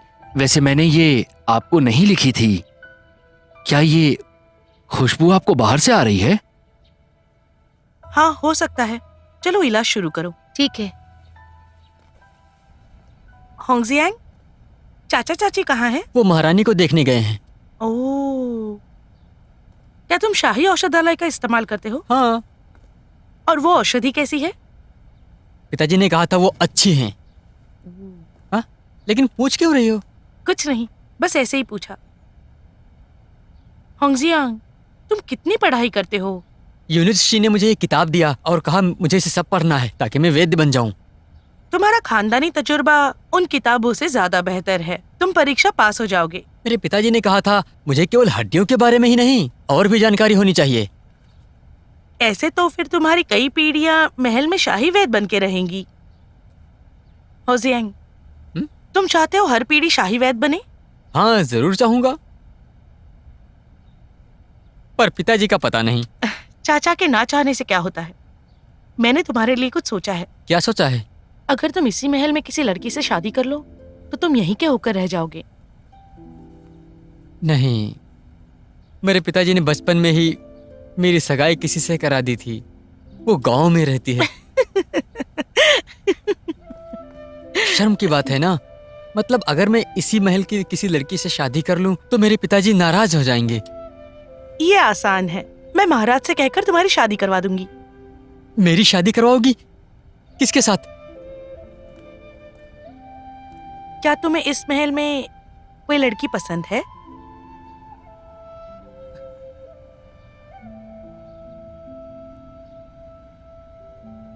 मैं हे, तो तुम आई हो? चाचा जी, चाची जी, आप आई, अच्छा लगा। मैं यहाँ घूमने आई थी तो सोचा आप लोगों से मिल लूं।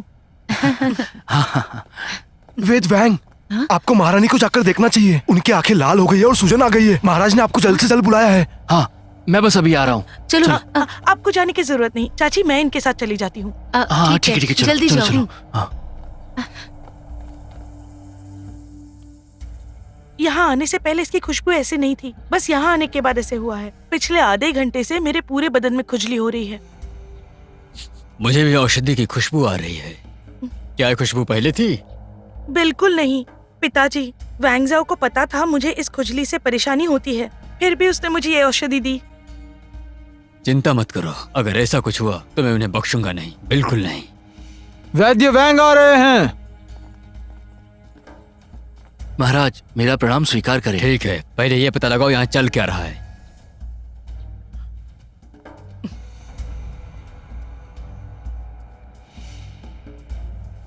महाराज, महारानी के लक्षण तो अर्टिकेरिया के हैं। तुम्हारी औषधि के कारण ऐसा हुआ क्या? मेरी दवाओं से ऐसा नहीं हो सकता है महाराज, कभी भी नहीं। झूठ है, तुम्हारे आने के बाद खुशबू आई, तुम ही लेके आए इसे। महारानी, अगर मेरी दवाओं की वजह से ऐसा हुआ है तो इसकी खुशबू चली जानी चाहिए थी, लेकिन अभी भी इसकी खुशबू बहुत तेज आ रही है। इसका मतलब ये दवा अभी भी यहीं पर है। क्या कहा? तुम्हारा मतलब मैंने खुद उसे यहाँ रखा है? गुस्सा न करें महारानी, लेकिन हाँ, मैं चाहूंगा कि महारानी यहाँ से बाहर चली जाएं अगर उन्हें ठीक लगे तो। फिर भी खुशबू आए तो इसका मतलब दवा यही राजमहल में है।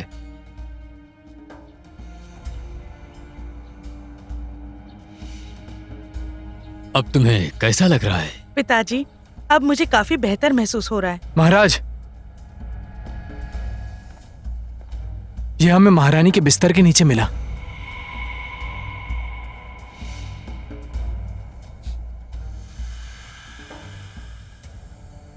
महाराज, स्वीट वॉर्मवुड है। महारानी, यही खुशबू थी ना उसमें? इससे अर्टिकेरिया होता है। हाँ ठीक है, इसे दूर रखो, ले जाओ इसे।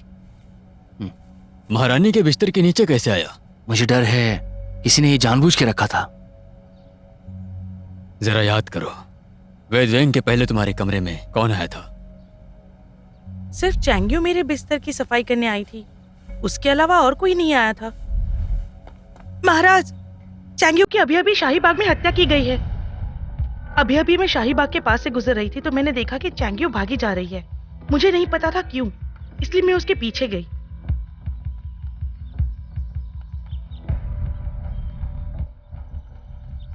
मैं शाही बाग में उसका पीछा करती रही।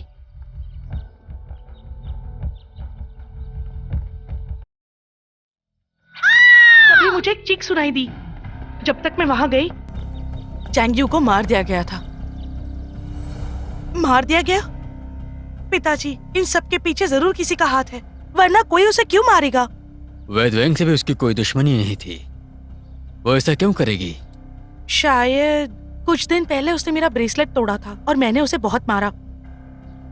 शायद वो इसका बदला ले रही थी। महाराज, इसकी कोई ना कोई वजह होगी। इसका पता लगाया जाए। वैद वैंग, मैंने आपको गलत समझ लिया था। कृपया करके राजकुमारी का इलाज जारी रखें।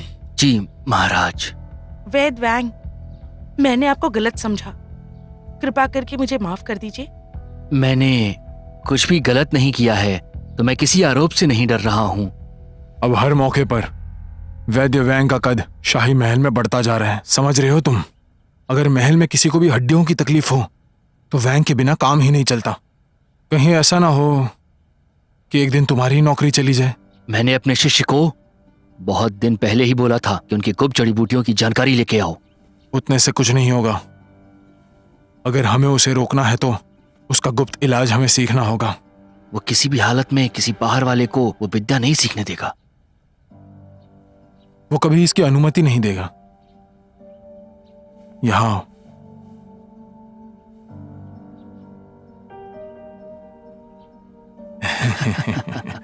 मैं अभी निकलता हूं। ध्यान रखिएगा।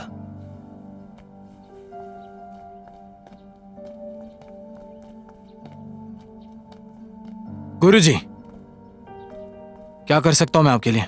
क्या तुम्हें कोई जानकारी मिली? वो शाही औषधालय में से 20 तरह की औषधियां लेके गए और उन्होंने राजधानी में से कुल मिलाकर 44 औषधियां मंगवाई हैं। लेकिन उनके पास तो 48 तरह की जड़ी बूटियां हैं। लेकिन बाकी के 4 उन्होंने वहां से नहीं मंगवाई हैं। अरे वैद्य वॉन्ग, हे भगवान, कमिश्नर ली, आप यहाँ कैसे आए? कुछ खास कारण है क्या? कुछ तो कारण जरूर है। मेरे शिष्य को आपसे कुछ मदद चाहिए थी। प्रणाम गुरुजी, मैं आपके पैर पड़ता हूँ। अरे शिष्य, उठो तुम, ये तुम क्या कर रहे हो? उठ जाओ, उठ जाओ। वैद्य वॉन्ग, मैं देख रहा हूँ कि यहाँ पे हड्डियों की बीमारी के लिए बहुत सारे लोग आ रहे हैं। मुझे डर है कि कहीं आप ज्यादा काम ना करने लग जाएं, इसीलिए मैं आपके लिए एक शिष्य लेकर के आया हूँ। आपका शुक्रिया, आप चिंता ना करें, हम संभाल लेंगे। ये महाशय सुन्स का कहना था। हो सकता है महाराज भी ऐसा ही चाहते हो। तो फिर ऐसा ही होगा कमिश्नर ली। शुक्रिया गुरुजी, मैं कल से आ जाऊंगा। हाँ, तुम्हें हाँ किसने कहा? शिष्य, ऊपर उठ जाओ। कमिश्नर ली, हमारी पैतृक परंपरा के अनुसार हम किसी को अपना शिष्य नहीं बना सकते हैं।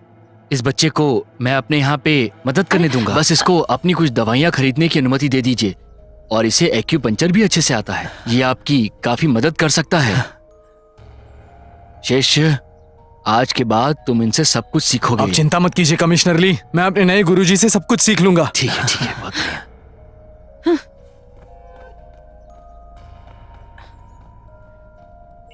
मुझे नहीं पता कमिश्नर ली के दिमाग में क्या चल रहा है। उसने उस लड़के को हमारे पीछे लगा दिया। तुमने सुना नहीं था क्या? हो सकता है कि ये महाराज का आदेश हो। किसको पता ये महाराज का विचार था या किसी और का। तो तुम महाराज के विरुद्ध जाना चाहती हो? पर मुझे नहीं लगता कि उसका इरादा नेक है। वो जरूर गुप्त रामबाण के बारे में जानना चाहता है। हमें अपनी औषधि का ध्यान रखना चाहिए। मैं शाही औषधालय से गुप्त औषधियां नहीं लेता। हाँ मैं वहां से तो बस साधारण औषधियां लेता हूँ। ठीक है फिर। पर फिर भी तुम उस लड़के को कुछ मत सिखाना। उस बच्चे को एक्यूपंचर आता है। हमारी महारत गुप्त औषधियों में है और उन्हें कितना देना है इसमें। मुझे तो हर पल डर लगा रहता है। चिंता मत करो, सो जाओ सो जाओ सो जाओ, ठीक है? और अब ज्यादा दिमाग मत लगाना सपने में। हाँ ठीक है।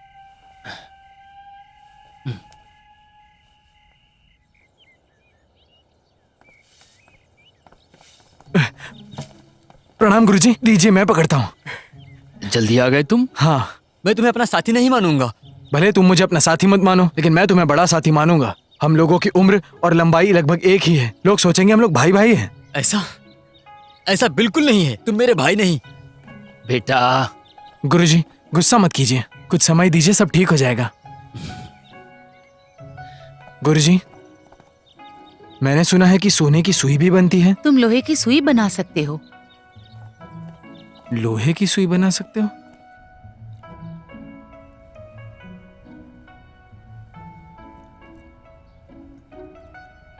गुरुजी, ये ऐसे पुरियों में कितनी औषधियां रहती हैं? इसके अंदर 44 तरह की जड़ी बूटियां हैं। लेकिन मैंने यूनुस शी से सुना है कि कुल 48 तरह की औषधियां आप रखते हैं। वो 4 बस सहायक हैं, मुख्य नहीं है। यही 44 मुख्य औषधियां हैं। अच्छा, तो ये बात है। शिष्य, अब तुम मेरे यहाँ काम करते हो तो जो मुझे तुम्हें सिखाना चाहिए वो जरूर सिखाऊंगा, ठीक है? आटा पाउडर, बाजरा पाउडर, नाचनी का पाउडर और मक्के का पाउडर, ये सब है इसमें। अच्छा गुरुजी, ये सब किस काम में आता है? सुनो, ये मैं तुम्हें बताती हूँ। जार को हटाने के बाद ही इसका प्रयोग किया जाता है, खून का थक्का लगाने में। ठीक, आपकी बात मैं समझ गया। मुझे लगा था कि तुम समझदार हो। वो तुम्हें बेवकूफ बना रहे हैं। उन्हें लगता है कि वो ये राज छुपा सकते हैं। गुरुजी मुझे माफ कर दीजिए, लेकिन हमें अभी भी नहीं पता है कि वो 4 औषधियां आखिर है क्या। वो 4 औषधियां उनकी गुप्त औषधियां हैं, लेकिन वो चारों किसी बीमारी में खास काम नहीं करती हैं। जाओ और औषधि पुस्तक को ढंग से पढ़ो और उसमें देखो कि रक्त प्रवाह के लिए कौन सी अलग औषधियां काम आती हैं। जी गुरुजी, लेकिन 3 महीने से ज्यादा हो चुके हैं। मुझे कब तक ये काम करना पड़ेगा गुरुजी? तुमसे हो पाएगा कि नहीं ये? गुरुजी, मैं जो भी सीख रहा हूँ मैंने सब लिख कर रखा है। और वैंग जू ने मुझे 2 रोगियों को देखने के लिए भी कहा था। वो किस बीमारी में कौन सी औषधि का प्रयोग कर रहे हैं उस पर मेरी बारीकी से नजर है गुरुजी। मैं सब कुछ सीख गया। राजा के भाई के यहाँ भी कोई है जिसे हड्डियों की तकलीफ है? तुम वहां वैंग के शिष्य बन के जाओ और बोलो कि इलाज करने आए हो, और फिर महाराज को ये बताओ कि वो तुम्हें जबरदस्ती राजमहल के बाहर इलाज करने के लिए भेज रहा है, और इससे हम वैद्य वैंग को राजमहल से बाहर करेंगे। होंग जियांग, गेहुआ के लिए केक ले जाना मत भूल जाना। इलाज से पहले ही लेकर जाना। अगर वो तुम्हें खाने के लिए रोके तो उन्हें मना मत करना।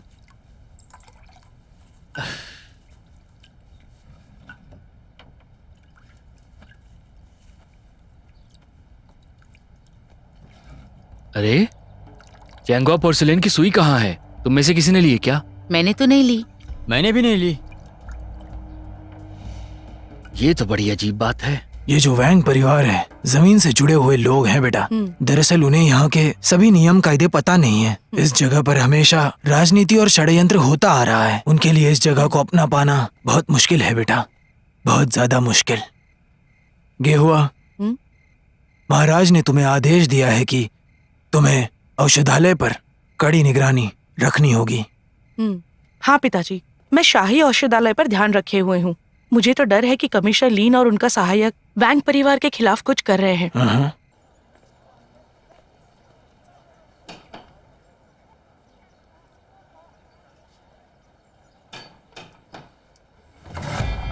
कौन चाहिए? मैं यहाँ पर महारानी के भाई का इलाज करने आया हूँ। मेरा नाम वैंग होंगजियांग है। दरबार के शाही वैद्य वैंग झो का बेटा हूँ मैं। हाँ तो अंदर आइए।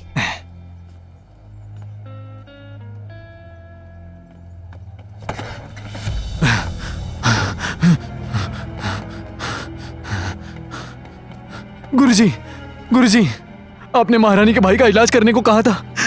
वो अचानक मर गया। गुरुजी, तुमने क्या किया? मेरी कोई गलती नहीं है। किसी काम के नहीं हो। गुरुजी, अगर शाही परिवार ने मुझ पर इल्जाम लगाया, मुझे सूली पर चढ़ा देंगे। गुरुजी, जल्दी जल्दी, मेरे आदेश के बिना कहीं बाहर नहीं जी जाओगे। गुरुजी। महाराज, महारानी का भाई आपसे मिलना चाहता है। उन्हें लेकर आओ। महारानी के भाई पधार रहे हैं। महाराज, शाही वैद्य वैंग झों का बेटा महल के बाहर रोगियों के इलाज के लिए गए थे, जिसकी वजह से मेरे बड़े भाई की मौत हो गई। महाराज, हमें न्याय दीजिए। क्या? उठ जाओ। शुक्रिया महाराज। वेंग झाओ अपने बेटे को रोगी का इलाज करने के लिए बिना अनुमति बाहर भेज दिया और इस वजह से एक जान भी गई। नियमानुसार शाही वैद्यों को महल के बाहर जाने की इजाजत नहीं। उन्होंने कानून कैसे तोड़ा? महाराज, खुद इसके बेटे से पूछ लीजिए। मैं झूठ क्यों बोलूंगा भला? उसने जो सुई का प्रयोग किया उसे आपने ही दिया था महाराज। इसीलिए उन्हें खुद को अदालत में बड़ी कठिनाई होगी। वेंग झाओ को न्याय मंत्रालय लेकर आओ। जी। वैद्य वैंग, आपके बेटे पर आरोप है कि इन्होंने एक हत्या की है। आपको और आपके बेटे को न्याय मंत्रालय जाना होगा। अरे क्या कर रहे हैं? आपको क्या कोई कर रहे हैं? रुक गलती जाओ, हुई है? चलो हमारे साथ, छोड़िए, चलो। अरे तुम हमें ऐसे छोड़िए, कैसे ले जा रहे हो? हमने रुक जाओ। किसी की जान नहीं ली है। जो भी कहना है न्यायाधीश के सामने कहो। चाची, आप जरा रुकिए। सभा भवन में जाकर मेरे पिताजी को ढूंढिए और उनसे कहिए महाराज से बात करें। तब तक मैं कुछ करती हूँ। जाइए जाइए। तुम और तुम्हारा बेटा तुम्हारा अपराध कबूल कर रहे हो। महाराज, हमने कुछ गलत नहीं किया है, कुछ भी नहीं। हमारे साथ गलत हो रहा है। चुप बैठो। तुम्हारी आखिर हिम्मत कैसे हुई?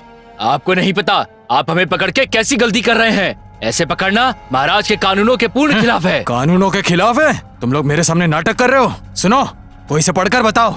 शाही वैद्य वांग जोंग ने अदालत के नियमों का अपमान किया है। अपने बेटे को महल के बाहर किसी का इलाज करने भेजकर उस वजह से महारानी के भाई जोंग लियांग की मौत भी मेरे हो परिवार गई। ने राजमहल छोड़ के कभी किसी का इलाज नहीं किया। हमने किसी तरह का कोई अपराध नहीं किया है। अभी भी इनकार कर रहे हो, है ना? गवाह को पेश करो।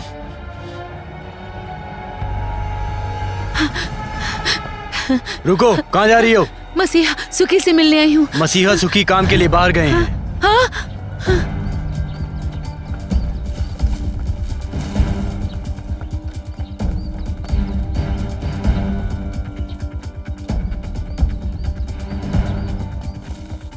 प्रणाम महामहिम। जरा ध्यान से देखकर कहो, क्या इसने ही तुम्हारे पिताजी की जान ली है? जी हाँ, यही था। इसके बाल अभी भी ऐसे ही हैं। झूठे, मैंने तुम्हें कभी नहीं देखा।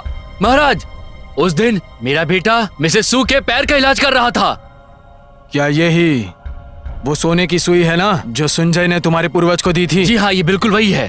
तो ये सुई हमें मौका वारदात पर क्यों मिली थी? इस बारे में तुम्हें क्या कहना है? इसके वहाँ मिलने से मेरा बेटा अपराधी नहीं होता है। कुछ दिन पहले इस सुई को हमारे यहाँ से चुराया गया था। हमें नहीं पता ये किसने और क्यों चुराई है। अगर मैं फिर से पूछूं तो तुम यही कहोगे ना कि किसी ने तुम्हारी औषधि भी चुरा ली? इनकार करना बंद करो। हमें हर तरह के सबूत मिले हैं। सुनो, कोई ने मौत के दरवाजे तक लेकर जाओ। मैं महाराज को सूचित कर दूंगा। ले जाओ इन्हें। नहीं, रुक जाइए, रुक जाइए। हमने कुछ गलत नहीं किया है। हमारी कोई गलती नहीं है। रुक जाइए। ये मेरी गलती है। मैं कमिश्नर के तौर पे अपना काम नहीं पूरा कर पाया। मैं वैद्य वांग को यहाँ के आदेश नहीं समझा पाया, जिसकी वजह से वो बाहर पैसे कमाने गए और इसकी वजह से एक निर्दोष की जान चली गई। इसके लिए महाराज जो सजा देंगे मुझे वो सजा मंजूर है। आप लोग उठ जाइए। शुक्रिया महाराज। अधिकारी जी, अदालत में क्या हुआ? महाराज वैंग झो ने स्वीकार कर लिया कि वो वही सुई है जो महाराज ने उन्हें तभी दी थी, और मृतक के परिवार ने अपराधी की पहचान भी कर ली, जो उनका बेटा ही है। हमें सबूत और गवाह दोनों मिल गए हैं। अब आपका फैसला बाकी है। मुझे तो इस बात का आश्चर्य हो रहा है महाराज कि वैद्य वैंग जैसा ईमानदार और सज्जन व्यक्ति इस तरह का अपराध कर सकता है। मैं आपको दावे के साथ कह सकता हूँ, यही सच्चाई है। अधिकारी जी, क्या हमें उन्हें मारना चाहिए? मैं तो कहता हूँ उन्होंने कई अपराध किए हुए हैं। बेटे ने तो सीधे हत्या ही कर दी है। बाप ने बेटे से अपराध कराने के लिए जिम्मेदार है। अदालत का कानून तोड़कर वो महल के बाहर बिना अनुमति के इलाज करने की कोशिश कर रहे थे। बिल्कुल सही, ये तो कानून के खिलाफ है। बिल्कुल सही, उसका सर कलम कर देना चाहिए। महाराज, ये बात नहीं भूलनी चाहिए कि उन्होंने महल में कई लोगों को ठीक किया। क्या हम उन्हें माफ नहीं कर सकते? महाराज, मुझे संदेह है कि जिसकी मौत हुई है वो तो काफी बूढ़ा था और हत्या कराने वाला बेहद नाजुक है। इसके अलावा महाराज ने खुद उन्हें शैंगडोंग से भर्ती किया था, ये मुझे लगता है। बाकी आपका फैसला। ऐसा बिल्कुल नहीं है यूनिची। इसका मतलब ये तो नहीं है जो महाराज को पसंद आए वो अपराधी नहीं। ठीक है, बिना अनुमति लिए महल के बाहर इलाज करने गए और गलत उपचार के कारण किसी की जान भी ले ली। मार दो। हम उसको उसी परिवार के सामने मारेंगे जिसके परिवार में उसने जान ली थी। तो ये तय रहा। रुको, कहाँ ले जा रहे हो मुझे? मेरा घर तो उस तरफ है। शांत रहो और हमारे साथ चलो।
पिताजी, मेरी गलती है।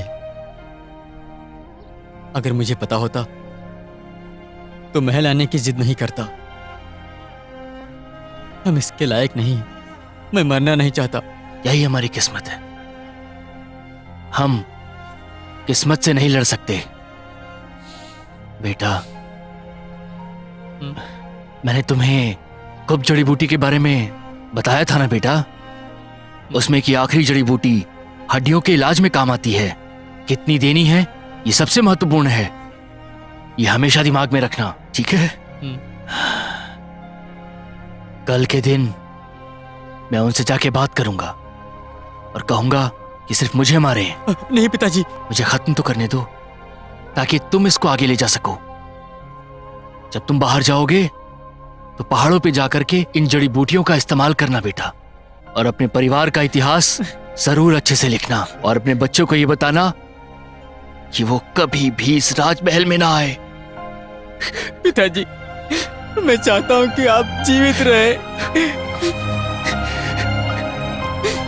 पिताजी।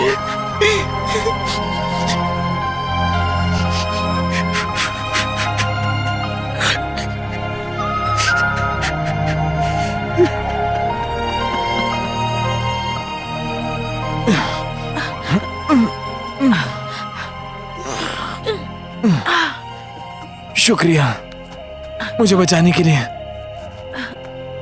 ली जिंगजैंग। बहुत क्रूर है। मैं सारी सच्चाई बताकर रहूंगा महाराज को। इस एहसान के बदले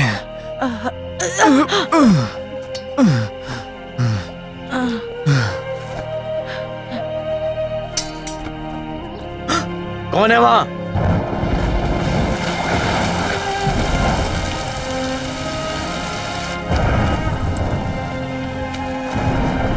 चलो क्या करें? उठ जाओ।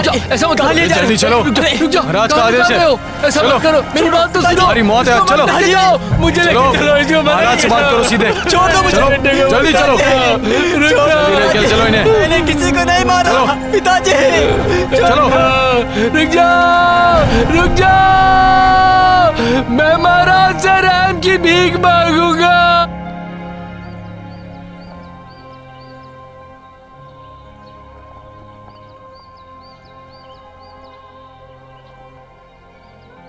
इसने आखिर क्या पता जो नहीं किया क्यों है? इसे लटकाया जा रहा है। इसको सजा किस किस बात की सजा दे रहे हैं इसे? क्या है? हमें कुछ कुछ पता पता कारण नहीं क्या चल है?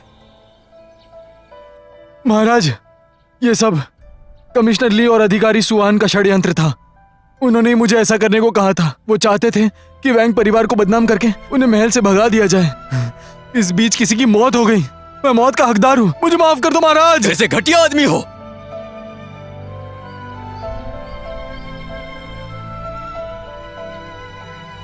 सूर्य सर से ऊपर जा चुका है।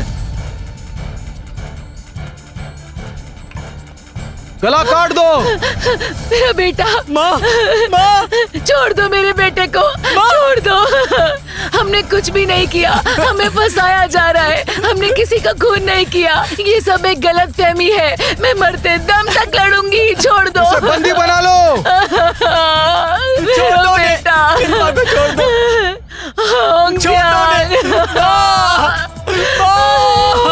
पहले इस नामाकूल को मार दो। नहीं ओंगसियांग, छोड़ दो उसे छोड़ दो।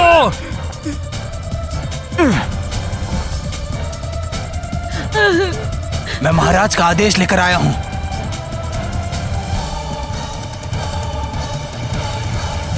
महाराज की तरफ से यह आदेश आया है। महाराज ने अपना फैसला बदलते हुए कहा है कि वैंग होंगजियांग गलत आरोपी है, उसे तुरंत रिहा कर दिया जाए। अधिकारी जिया को नौकरी से बर्खास्त किया जाता है। यह है महाराज का आदेश। सभी लोग आदेश का पालन करें। सैनिकों, अधिकारी जिया को गिरफ्तार करो। ओंगशेंग, ओंगशेंग, तुम ठीक तो हो ना? मेरा बेटा।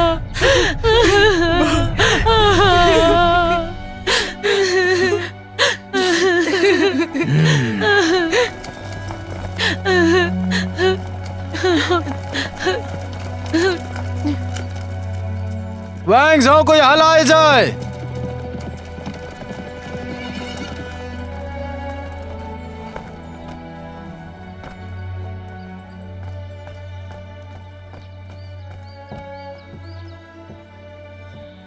महाराज, मैं एक साधारण इंसान हूं।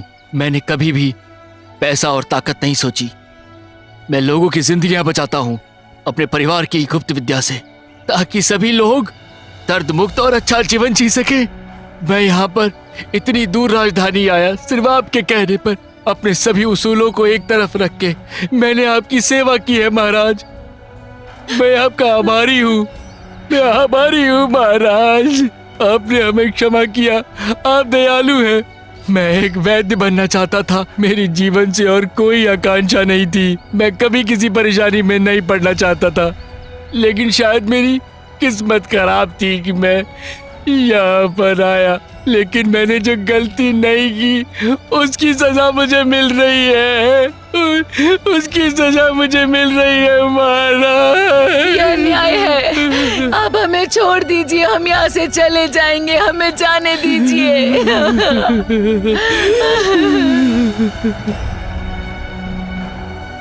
वेंग झाओ और उनकी औषधि के अभ्यास के लिए उन्हें छोड़ दिया जाए। कितने बड़े दुष्ट हो तुम। भोले लोगों को परेशान किया। कमिश्नर ली, अगर तुम रिश्तेदार नहीं होते तो तुमने इतने सालों से कुछ भी नहीं किए। फिर भी मैंने कभी तुम्हारा तनख्वाह नहीं रोका। तुम्हारी नौकरी थी अदालत के लिए लोगों की भर्ती करना। लेकिन तुम कितने निर्दयी हो, ईर्ष्यालु हो, धोखेबाज। तुमने हत्या तक करवा दी। तुम तो जानवर से भी बुरे हो। इतने सालों से औषधालय तुम्हारे पास था, मगर तुम औषधि को बाहर भी बेचते थे। तुम जैसे लोगों को अधिकारी के पद पर रहने का कोई हक नहीं। मार दो इसे। महाराज, मुझे माफ कर दीजिए महाराज।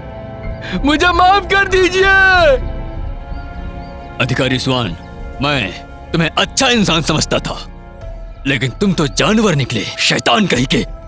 तुम्हें गांव भेज दिया जाएगा, तुम्हारी नौकरी जाएगी, तुम्हारे परिवार की कुर्की जब्त हो जाएगी और पगड़ी भी निकाल ली जाएगी।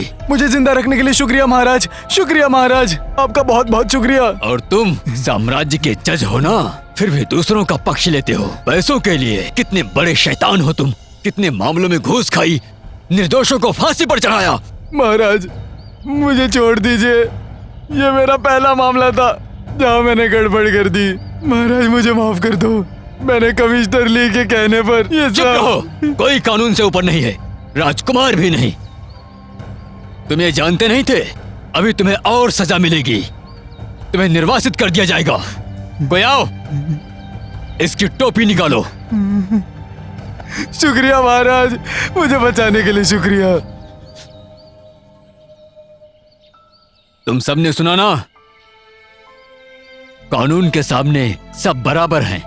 अगर कोई भी गलती करता है तो मैं सजा दूंगा, कठोर सजा मिलेगी, कोई दया नहीं।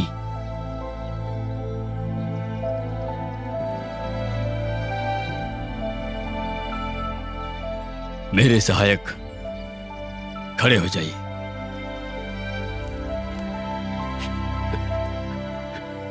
शुक्रिया महाराज। मेरे सहायकों खड़े हो जाओ।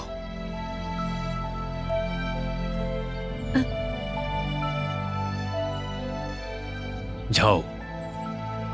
मैं बहुत शर्मिंदा हूं आपके साथ जो हुआ उसके लिए। मैं माफी मांगता हूं पूरे परिवार से। महाराज मैं आपका आभारी हूँ महाराज।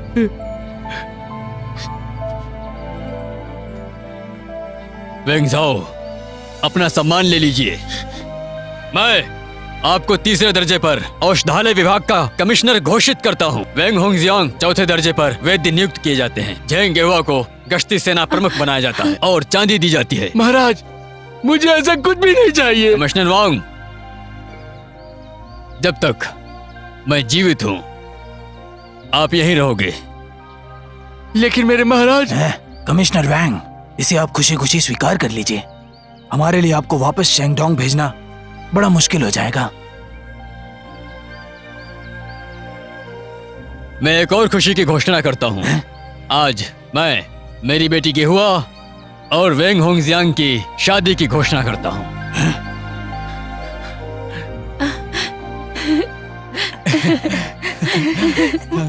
मैं इनकी जोड़ी बनाऊंगा।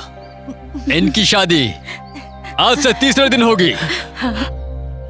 आपका शुक्रिया महाराज।